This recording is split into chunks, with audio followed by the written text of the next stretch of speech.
تصل المعلومات إلى الرأي العام العالمي. ماذا لديكم من معلومات عما يجري وأنت في دمشق؟ ما الذي يصلك من معلومات عن كل أعداد القتلى التي وصلتنا اليوم، مثلا 15 في الرستن والمظاهرات في بقية المناطق؟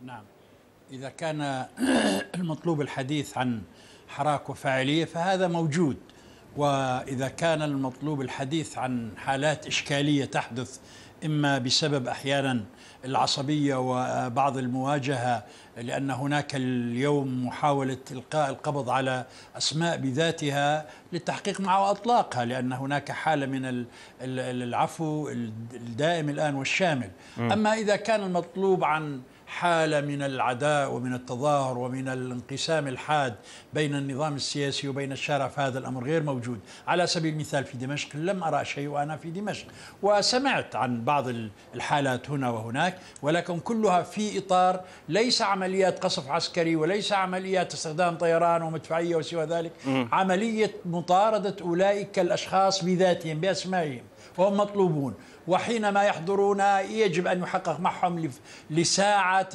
قليلة ثم يطلق سراحهم إذا ثبت أن لا يوجد إدانة حقيقية قانونية أو جرمية بالنسبة لهم. إذن الوضع العام نعم يوجد فاعليات ويوجد حراك، وهذا ما يتطلع إليه النظام أن تنظم هذه المسألة. لا أحد يمنع ولا أحد يحاول أن يأسر إرادة الناس بالتأكيد، لكن يجب أن نميز بين الحالة الطبيعية وبين الحالة المفتعلة المصممة لإثارة فتنة، سواء كان باستخدام مشاهد من الداخل أو بتحريض وتأجيج من الداخل كما سمعنا من هذا الأخ القابع خارج الحدود. طيب دكتور أحمد، الآن نصل إلى مسألة الحقيقة، المسألة التي سنتابعها